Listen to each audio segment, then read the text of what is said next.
Imagine stepping into a place where ancient temples are your private playground and your dollar stretches like never before. Welcome to Luxor, Egypt. While some may think a weak Egyptian economy may be an issue, it's actually the secret sauce to luxury travel. Today, we are going to shatter travel myths and show you how private temple tours and a cruise down the Nile River is actually reachable no matter your budget. And trust us, by the end of this episode, you'll be convinced that booking a luxury trip to Luxor needs to be next on your to-do list. This is the Upgrade Edit Podcast.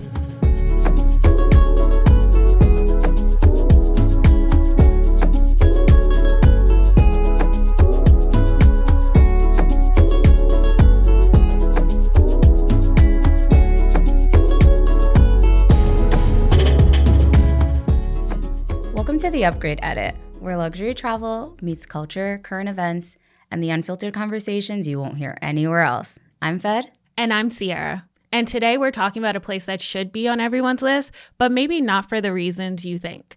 And plus, as always, we're going to go through where to eat, where to stay, what to skip, and what's really worth the splurge. Luxor, Egypt. Where do we start? Land of pharaohs, tombs, and temples, but let's be real. There's way more than just history here. Exactly. From currency fluctuations, we're going to get into how a night at a 5-star hotel is actually less than a night in Miami. Today, we're getting into what Luxor is really like right now. And if you've been hesitating to take a trip to Egypt because of what you've heard in the news, or you just think it's another tourist trap, we're going to completely shift your perspective. So many people are getting Luxor wrong right now. They think it's just a stop to go see ruins, but it's actually an amazing place of history and culture that exists in the world right now. And you're getting all of it for an ultimate luxury bargain. So when you think of Luxor, Egypt, and you think of a potential client, what do you think that client likes to do? What do you think they look like? What are they into? I feel like so many people think that Luxor is either for like backpackers who are like trekking all throughout like North Africa or Egypt, or you have to be this huge history buff because obviously let's remember that Luxor is literally ancient history. Yeah. We're talking temples, tombs. Like when you think of ancient Egypt, like this is Luxor. So I feel like people are so intimidated by it because it's like either you're literally a history PhD who's like uncovering case study, right? archaeological artifacts, or Yeah. you're like some backpacker that's like traveling down the Nile. But Luxor is on the map for luxury travel. Absolutely. Yeah. And I think just being so close to the Nile River, like I don't know if it's because where we are, the closest thing we have is the Hudson River, and that's a completely different experience. But I really think now in the times of inflation, we don't downgrade, right? You still want to upgrade your travel, but you want to go places where you're getting the most out of your dollar, right? So can we then get into what the economy is like now, like kind of reviews of recent travelers and how the economy has affected their travel experience? Definitely. I think when you like thinking about Luxor, Egypt as a luxury destination, a couple years ago probably wasn't really on people's minds. It's like a checkbox when people are going to Egypt. They stop at Luxor for sometimes maybe even a day, which is not enough time, people. But people just think of it as a stop. Like they think of Cairo, they're thinking of Aswan, maybe in Nubia or other parts, Alexandria, and then Luxor's kind of like, oh yeah, let's go see some of the pyramids over there, or maybe they're even thinking more of like Giza versus Luxor being its own. But Luxor's in the name, guys. Like Luxor is on the map for luxury travel, and we should talk about why, I think, because that's definitely changed in the past couple of years. Absolutely. Yeah. And where we stand right now, as of today, how many, like within local currency, how is it equivalent to the US dollar? Yeah. So right now, as of February 2025, when we're filming this, $1 gets you about 50 Egyptian pounds, which is definitely a difference from the past couple of years. And that's because, surprise, surprise, inflation is inflationing. Like everywhere. It's not everywhere. Just, yeah. Y'all are complaining about egg prices and milk and all of that. It's hitting the world, and Egypt is not they haven't missed out on that phenomena. But there's also some other things going on in the Egyptian economy that's made Luxor kind of pop up as this luxury destination that you wouldn't have thought of a couple of years ago because of how far the US dollar is stretching now. And not just the US dollar too. I was really surprised to learn actually that a lot of British travelers are flocking to Egypt right now, and a lot of the German market too. So people from Austria, Switzerland, and Germany are flocking there because when the dollar's up, the dollar's strong, the euro and the pound is also strong in comparison to the Egyptian pound too. So you're going to see a lot of international Western travelers flocking to Egypt right now to get that luxury on a more accessible budget than in previous years. Now, how are things priced when it comes to dinners or the average rides, taxis? You may look at a place like Costa Rica where things are priced differently, but it's kind of equivalent to how much things cost here. What is it like in Egypt exactly? How much will people be spending on average on a dinner? Yeah, I mean, the prices right now in terms of Western currencies, we'll talk about the US dollar. You can get a really great meal for about, for the day. You're talking about eating for the day for around 10 US dollars. Like, we're talking about serious discounts when it comes to how far your dollar is actually going to stretch in Egypt right now. In terms of cab rides, you're talking about $2 to $3 US dollars to get around. You're talking about paying the entrance fees for some of these ancient sites and tombs and shopping. It's a really big discount. So all in all, you got to know how to negotiate. Yeah, you got to negotiate. But in terms of just how much money you even need to bring, you're not talking about the prices that you would see going to a similar destination in the North African or Middle East, like a Dubai, for example, what you would spend in Dubai versus what you would spend in a Luxor or just Egypt in general. You're stretching your dollar. This is luxury at a more accessible price point. You're still on vacation, right? So there is no budget. Yeah. That's my opinion. You're still going to have to pay for your accommodations, but it's somewhere where your money is really going to stretch. And I really want to talk about why, because I think there's something around this kind of, I don't want to say predatory, right? But it's no surprise that when you're coming from a country where your currency is stronger than other places, it sometimes feels a little exploitative to go somewhere that's super cheap and be able to stretch your dollar a little bit more because you're kind of taking advantage of the fact that their economy is a lot weaker. And I think there's a balance between that. And that's a really important conversation to have when it comes to travel, especially in luxury travel, is going to these destinations that are suffering from, a weaker currency or a weaker economy. I think Luxor in particular, but Egypt as a whole, right now, our dollars are actually needed more than ever because of the greater kind of geopolitical backdrop that is happening in the moment. There are times where it feels exploitative to go somewhere and kind of experience the high life and pay pennies on the dollar of what it would cost elsewhere. In this case, I think that tourism is really the lifeblood of the Egyptian economy right now because of everything that's going on with their revenue, with the geopolitics around the Middle East right now. Egypt relies so heavily on the Suez Canal and the money that comes through there. And we know with the recent escalation and conflict in Gaza and the blockade in the Red Sea, a lot of the shipping isn't coming through anymore. And so all of those fees, port fees and things that they were able to get by charging all those cargo ships that were coming through the Suez Canal has drastically decreased. And when you're a country that has, millions of people, and they've taken on so many more people with, some of the refugees that are coming from the Gaza situation, and you have your revenues, something as big as the Suez Canal, that money kind of dissipating, it's taking such a big toll on the economy. And so they're not getting the money from that. Unemployment's rising like crazy. And so you have so many people who are Egypt already has a huge informal economy. That's something that's always existed. It's very common in North Africa and the Middle East, and really amongst the global South. You have folks who kind of sell stuff in the street. They don't get a W-2. They're not getting health insurance.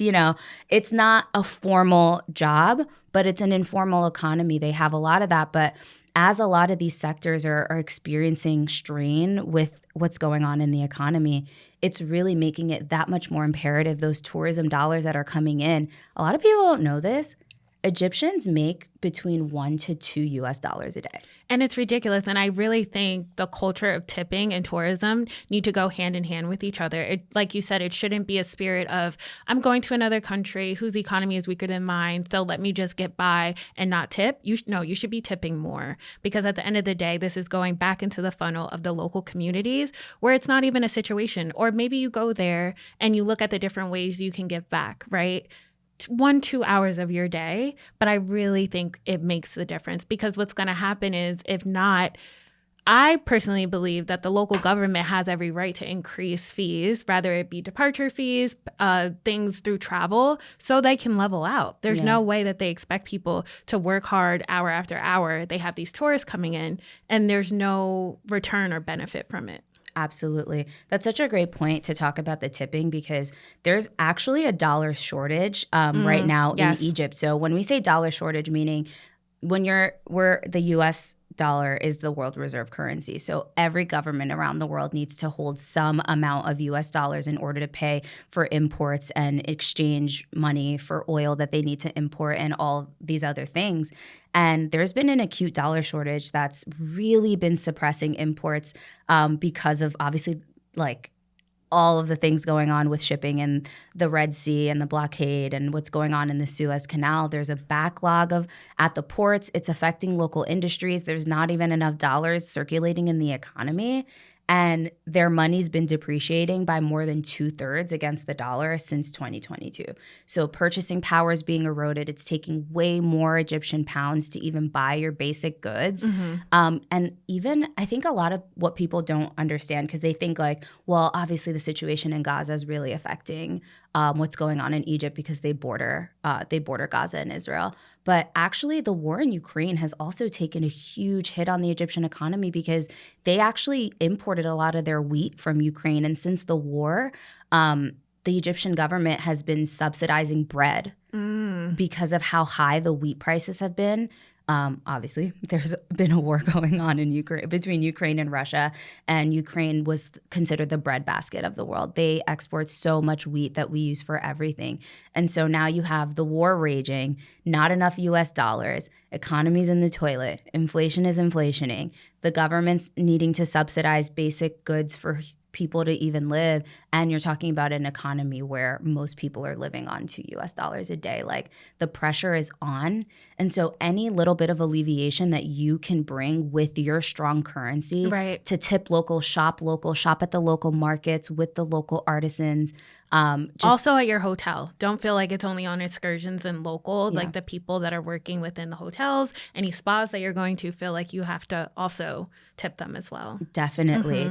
And tipping is definitely expected, especially in the tourism industry and the hospitality industry in Egypt. I know there are places around the world where they don't have as much of a tipping culture, but in Egypt, they do, and especially now, it's needed more than ever. So whatever you can do, especially as your dollar is getting you so much more, leaving even a dollar, it means so much there, because, again, $1 is at right now about 50 Egyptian pounds. Yeah, and I think we both recommend to our clients to convert their money beforehand, but with this case, don't convert at all. Bring your U.S. currency to Egypt. Absolutely. Definitely. Absolutely. It's so imperative, especially because right now, too, there's so many ways in which you can just give your currency and then they can go and exchange it themselves in whatever exchange markets they have.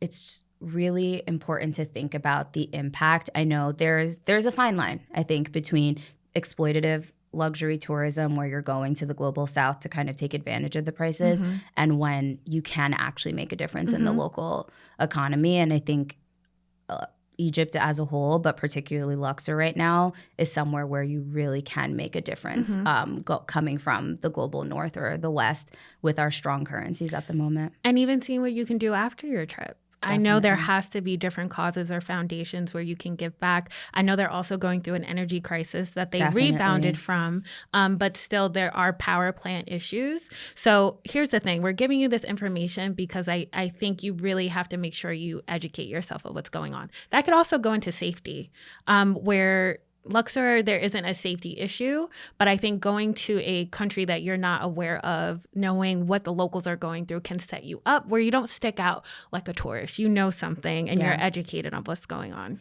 And also just being able to talk to the locals too. Yes. Yeah, I think like part of our perspective that we're bringing to luxury travel and why it's so important to talk about these issues is that travel isn't just, oh, I'm going on vacation, right? You're going to experience someone else's life, someone Outside else's of home. your own. Yes. Absolutely. You're going to see what it's like to be them. Of course, you're doing it in a much more privileged way that a lot of the locals don't even have access to. A lot of the experiences that tourists can be able to access based on how much money they're able to bring and their standard of living being just a lot higher than some of the folks in these countries. But having that in mind really does shift your perspective and helps you understand what you're seeing. You know, when you see kids in the street selling food, selling snacks and thinking like, why aren't they in school right now? There's a reason for it. There's a reason. Why are people maybe begging on the street, or why are, you know, you get out and you're trying to catch a cab and everybody's trying to pull you in every which direction.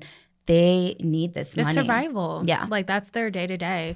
And I think now that we've gone through the economy, the things that are going on, how tourists can then give back, how would you recommend, or the difference between someone who may want to stay at the Hilton property that's in Luxor, that's right near the Nile River, versus the historic Winter Palace, the difference between those two? And, you know, how would you recommend it to a client? Definitely. I think one thing to note about Luxor that a lot of the Instagram aesthetics and all of the imagery that you might see about Egypt versus how it actually is understanding that Luxor is not just like a city, right? It's bordered. It's on the Nile, and so there's two sides of the city. There's the East Bank and the West Bank. Not that West Bank, the other West Bank, the West Bank of the Nile River. Right. And, you know, it's really important to understand like what you're going to get from each side of the city because it is really different. You know, on the east side, you have some of the more ancient sites where you'll be able to see the downtown area. That's where you'll have a lot of the shopping, a lot of those markets. The big Luxor temple complex is also on that side on the East Bank. You'll have the Karnak Temple.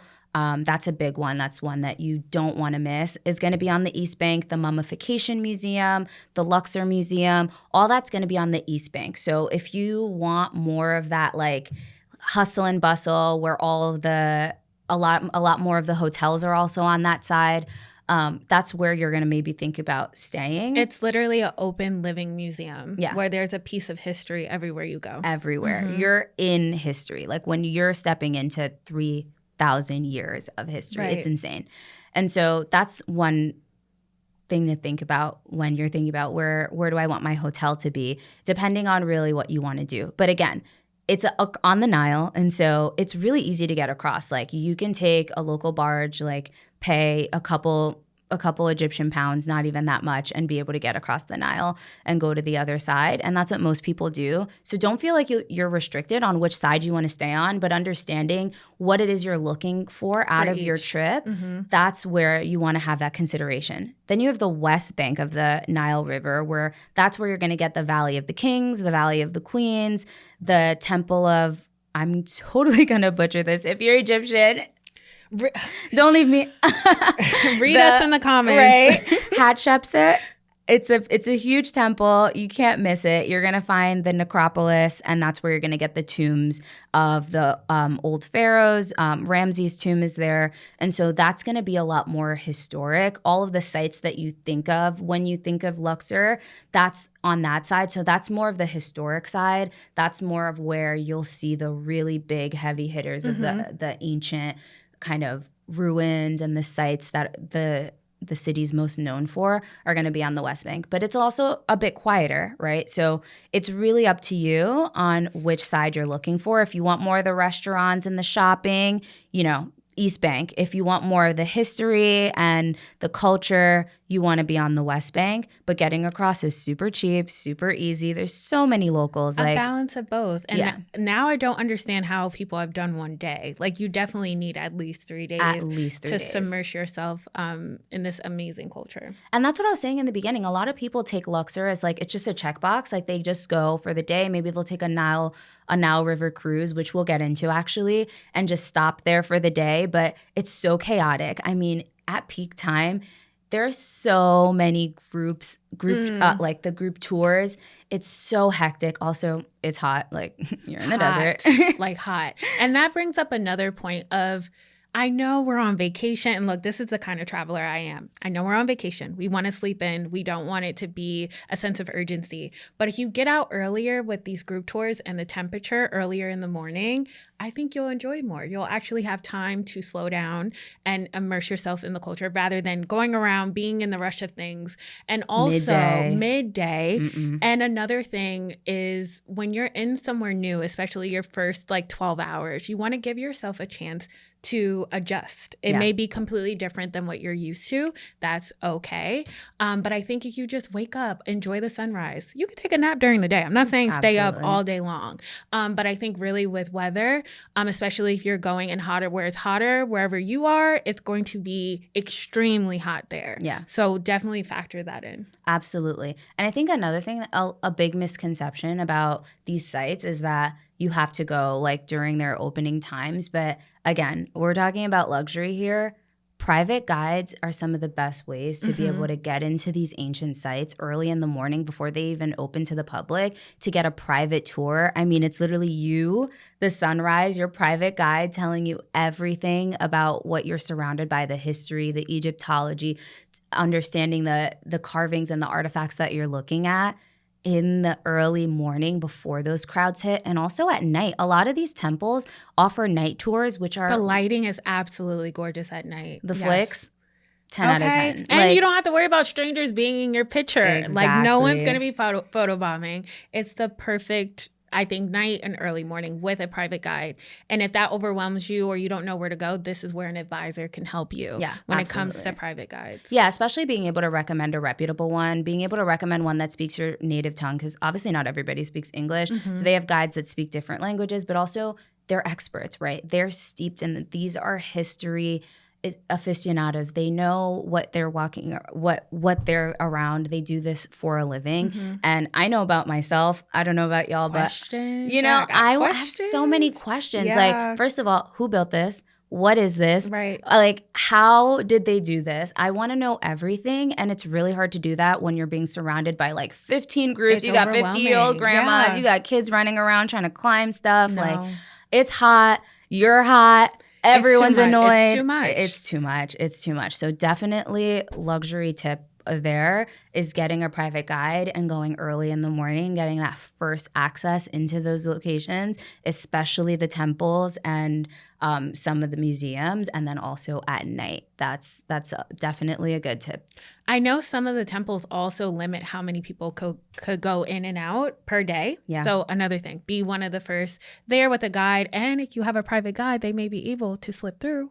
Whether you're by yourself or with your group, it's not promised. Right, exactly. Definitely heavy on the limiting the amount of people, because a lot of people don't know this, but these pyramids and ancient sites, like obviously we know this, but they've been around forever. Like, they're old as dirt. We're talking thousands of years old, and they get worn down by mass tourism. It's not like somebody's coming to rebuild these pyramids and temples. Like, they are ancient artifacts, and mass tourism definitely weighs them down. And so that's another thing to think about when you're going to places like Luxor that are so steeped in ancient history, is understanding the preservation it takes to handle the amount of mass tourism they experience sometimes, and respecting it as well. Respecting it, understanding what they need to do, not being entitled and thinking like, they won't let me in. Like, they've like there's a reason for it. There's absolutely a reason for it, because humidity, it deteriorates some of these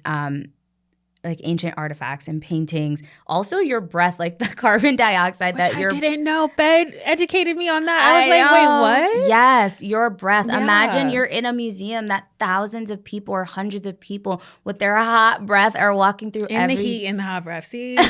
Early morning, I'm telling y'all. Hot breath. every day. And that carbon dioxide literally deteriorates some of that paint. Because remember, they didn't get this from, the store. They're not going to Home Depot or Lowe's to get this paint. This is ancient. I don't even know what the paint is. Egyptologists, tap in.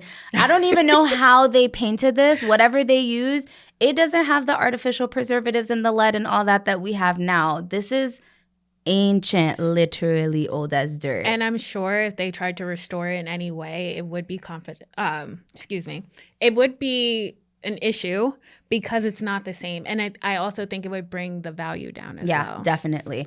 And these temples also, remember, because they need to be restored and because, of course, there are people who come, they climb, they touch things. Don't touch things. Climb is crazy. The Climb? kids, listen, the children. I better be I can't, an adult honestly, climbing? I would not be surprised. No. Like, people are insane.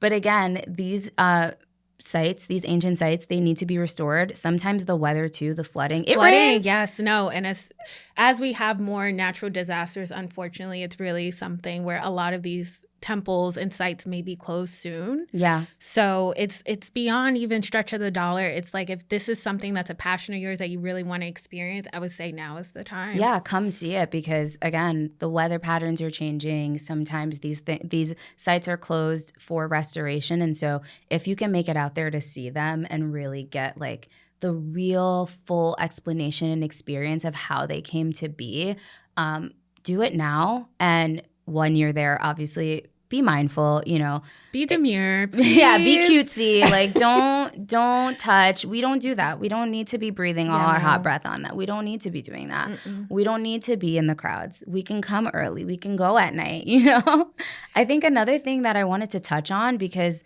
we'd be literally remiss if we didn't talk about, like, the literal Nile River, like, from the literal Bible. The Nile River is stunning. It's stunning. It is, absolutely. And it's not just seeing it like from your hotel window. You can cruise it. Like, you can literally get on a boat and take a cruise down the Nile. Fed knows, like, as we were building this episode, I cannot get over, and she thinks I'm not saying it right, but I really think it's felucca tours, cruises, parties. This is something I can't get over. Yeah. Imagine being on a felucca cruise at night with Nubian or Egyptian music, cocktail in your hand. You can't get any better than that. No, you really can't.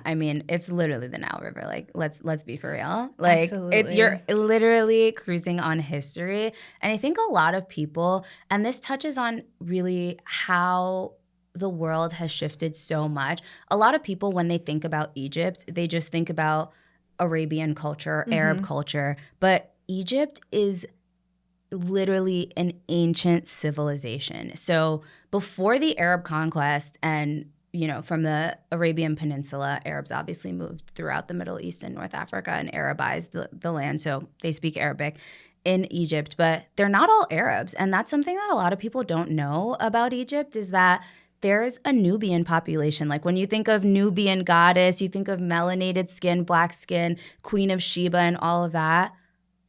That's literally there. Like, the community in Luxor and all the way down, if you go even more down, you can take a Nile River cruise actually all the way down the Nile, stop in Luxor, have your 2-3 days there to see all the sites, and then go down to Aswan. You're in Nubia. You're seeing Black Egyptians, the people who built, or their ancestors built these structures. All this history is from that community. And so I think while obviously Arab culture in the Arab world is so important, and a lot of these communities have been Arabized, don't forget that there are indigenous and native communities there that have been there way longer and have built a lot of this history. And so it's really important to interact with them and talk and understand that history too and their culture, because they're also Egyptian, but they have their own distinct and unique culture that's quite different than what you would typically think of from like mainstream media as well. But that's the whole point of world travel. You don't want to depend too much on what the media tells you. You want to go out there, you have the opportunity to experience it for yourself. Definitely. And I know a lot of Black women I've heard before going to Northern Africa, the reactions are mixed. But if you can go somewhere and you can experience a culture and a people that reflect you and learn more about them. And my favorite part is really finding out the similarities, because we're really more similar than we are different as a people, which I think is absolutely beautiful. So it really is. Definitely also make that a part of your itinerary. Absolutely. Take that Nile River cruise. There's one through Oberoi. It's 5-star luxury cruiser. I mean, you're really gonna have a good time there. You're gonna have onboard entertainment, the traditional music, the dance performances. Mayfair Cruises also sails between Aswan and Luxor, so you'll be able to go aboard that. So we talked about some private temple tours. What are some other like exclusive things that are putting Luxor in that luxury category? I would also say the hot air balloon rides. Yeah. I know that's something that is popular Mexico City, also in Turkey. But I think Luxor, you have the luxury of using smaller suppliers. So you're actually, if you don't have a fear of heights, you're actually working with smaller vendors. That it's really more personal. It's more intimate. If you're solo, if you're with a group, I define that as luxury, where like you just don't have to deal with too many crowds. Also, the on the Nile dining is like absolutely amazing. Like you're getting Egyptian dishes that are authentic to the area, which I feel like you can't get everywhere. Definitely not. And then we're going to talk about Fed's favorite. There's an upcoming Four Seasons. Okay, guys. I am a Four Seasons stan. Like, if Four Seasons has no fans, I'm dead. Like, I love me a Four Seasons. And they're actually working on a property in Luxor. It's not going to be ready this year. I think it'll be ready next year. But like, when I tell you the way I literally was gooped and gagged when I found out that they are opening a Four Seasons in Luxor. First of all, like, moment of silence. Like, it's going to be literally on the west side. Okay. You're going to be able to see the Valley of the Queens and Kings, like, from this property. It's going to be like, I can't, guys. I'm literally like, I need to make sure I have a plane ticket whenever she goes, because I need to see her experience it in real time. I love Four Seasons. Okay, you're talking about so again, I don't think it'll be ready this year. They slated it to be open in 2025. I do think that's been pushed back. It'll have 200 guest rooms and suites. Every room's going to have a view of the Nile River, the Valley of the Kings and Queens. So it doesn't matter which room category you pick, you'll be able to see everything. There's going to be a spa. There's going to be a stunning gym. And if you know anything about the Four Seasons, you know the gyms are on point. I'm somebody who loves to work out on vacation. I don't know. Every time I'm on vacation. I do. It makes me feel less guilty. I know. I'm like, I can eat and drink everything I want because the gyms are amazing. So they're obviously going to have their signature Four Seasons gyms that are incredible. They'll have multiple pools. There'll be some luxury retail. Bring the kids. This is kid friendly. They'll have a Kids for All Seasons program and a young adult center. So you can send the kids off, the young adults off. They'll have some activities and programming for them too. And they're going to have a business center as well. So they'll be opening an expansive event space and center there. So if you want to come get married in Luxor in all of the ancient history and get those Four Seasons, right, and get those stunning sun-kissed pyramid and temple pictures, they're gonna have like, I think it's about 14,000 square feet of event space. Wow. In this location. Or just do your honeymoon. Yeah, it could also be a honeymoon destination. Mm-hmm. No pressure. And the people who are actually, so the architects behind this location are actually the same ones who did the Four Seasons in Maui and the Dubai at Jumeirah Beach property. So if you're familiar with that architecture, the same architects are building that. And then the interiors are going to be done by the same people who worked on the Four Seasons in LA and Maui. And they're also working on the Hanoi property in Vietnam. So, I mean, again, classic Four Seasons. It's going to be stunning. It's going to be amazing. It's coming soon. This is why we're saying Luxor is really setting itself up to be. It's already there, not even up and coming. It's there. It's on the map for luxury. And right now, you really can't beat the price point of how much you can really get from this destination from a luxury perspective with with your current US dollar. And so we know inflation is inflationing, and you want to get the most bang for your buck. You don't want to waste your time. You don't want to pay inflated prices. And I really do think that Luxor is where you're going to get that. Yeah. And we talked about the kiddos at Four Seasons, but something that's more specific to adults, the nightlife. Yeah. I think people, if they have a certain nightlife back at home, rather they be out every weekend, they go away and they kind of expect that same experience, right? Mm-hmm. How would you say the nightlife is different than in LA or New York? Yeah. So I think the biggest thing to remember, right? Customs vary everywhere you go. And so there are places in the Arab world that you go where you won't be able to have alcohol. And that's really important to think about. In Egypt, you can have alcohol, but it's not as readily available as you might have back home. You can just kind of get it anywhere. There's liquor stores everywhere. It's legal, but it is regulated. So you're really going to be kind of not limited to, but you'll have the opportunity to imbibe in your adult beverage at a hotel bar, a restaurant. The Felucca rides, y'all. Yeah, the hotels. That's really where you're going to get the alcohol. I think it's really important to think about because it is a culture shift. I mean, you're talking about a population that is majority Muslim, and it's in the Arab world. There are countries where you won't find alcohol, and there are countries where you will. There are countries where it's kind of a gray area. And so just be mindful that it is something that's regulated there. So staying in a hotel and going to your bar. I know the bar at the Sofitel Winter Palace is stunning. They have some amazing rooftop bars, and then obviously gardens. It's like absolutely gorgeous. Yeah. And nothing beats a sunset Nile River cruise with a cocktail in hand. So you will be able to enjoy some alcohol, but again, be mindful, understand the backdrop of where you're going because it's not like back home wherever you're coming from. And then also, it's not a huge party scene, right? This is ancient history that we're talking about. This is culture. This is not Vegas. It's not Dubai. Ibiza. It's not Ibiza. Yeah. There's a social scene, don't get me wrong. You'll find the traditional music. You'll find places at night that will be playing some traditional music. You might find some DJs.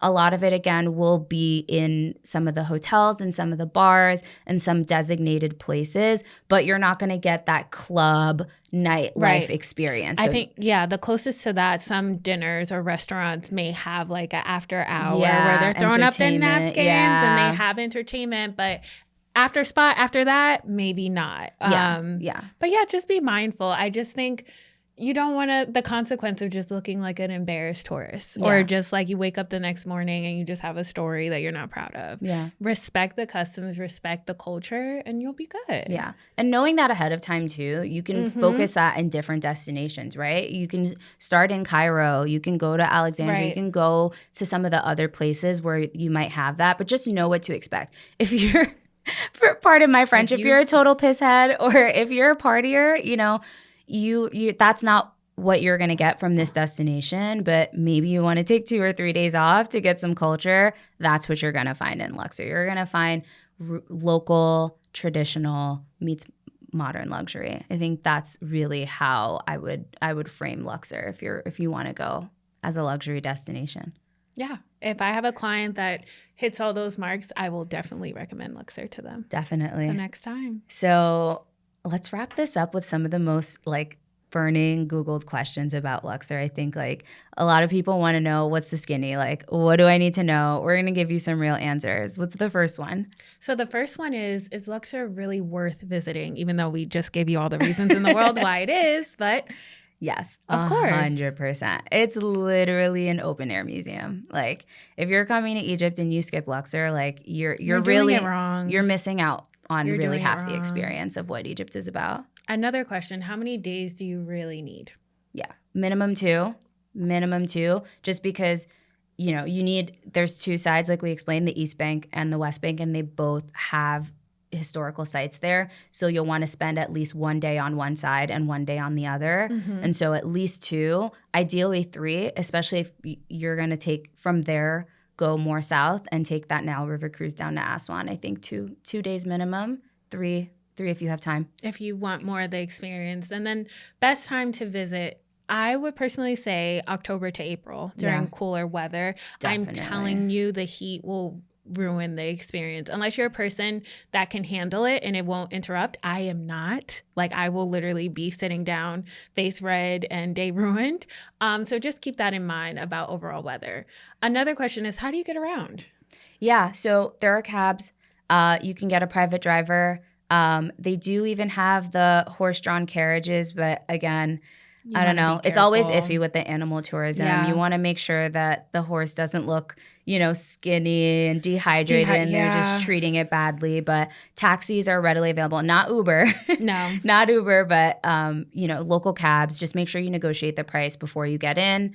But you will definitely be able to get around with cabs. Or you can work with an advisor to have a private driver if that's needed for whatever your trip goals are. And then what should you not do during the trip? That's another thing we hinted to, but just to make sure everyone gets the point. Yeah. What shouldn't you do? You shouldn't touch the ancient artifacts or climb the ruins. Don't do it, guys. Don't do it. Please. Don't skip seeing the temples at night. Don't skip that. I mean, again, it's hot. You're in the desert. So if you want to skip the heat or if you want a more private, less crowded experience, go at night. I mean, it's lit up. It's just a different mood seeing these things at night, for sure. And don't accept free gifts. Nothing in this world is free. We already know this. But sometimes when you're just on vacation and you look at it as maybe, they're being nice and hospitable. But no, don't. They're waiting for a tip. No, because then you'll get a tattoo or you'll get a free gift and then all of a sudden it turns into another gift and another gift. And then they're like, where's my money? You don't want to be arguing with these people in the streets. That's just not. So don't do it. Yeah. Don't do it. And that also goes into our conversation of making sure that you're tipping and giving people what they're worth. So this isn't the trip to take free gifts. Oh, no, definitely not. Mm-hmm. Sometimes these people on the street, like the local artisans and the shopkeepers. They're hustlers. They will try to get you into their shop or but again, just be mindful, be aware of your surroundings. But again, Luxor's safe. Just keep your wits about you. Yes. Yeah, definitely. Common sense. Okay, so we've covered a lot of ground today. We've talked about the currency fluctuations, some of the bargains you get, the ancient preservations, and the local nightlife. Sierra, what's your final take on Luxor as a luxury destination right now? I definitely think it is an experience. It's not just a destination overall. I think it's just a unique opportunity to really immerse yourself in ancient history while also having just modern comfort and luxury. Who doesn't love that? I think it's also an opportunity to just step out of your norm, what you're used to, and really just get used to the local customs. And of course, I'm going to say it again, respect it. Don't climb on things and respect their customs and culture. Again, it's definitely a destination I would recommend to my future clients. Yeah. And you know what? Tourism numbers are climbing. With the economic situation going on in Egypt right now, this value proposition for luxury travel is just exponential. You're in a perfect window where there's infrastructure, the experiences are excellent, but again, it's not being overtaken by mass tourism.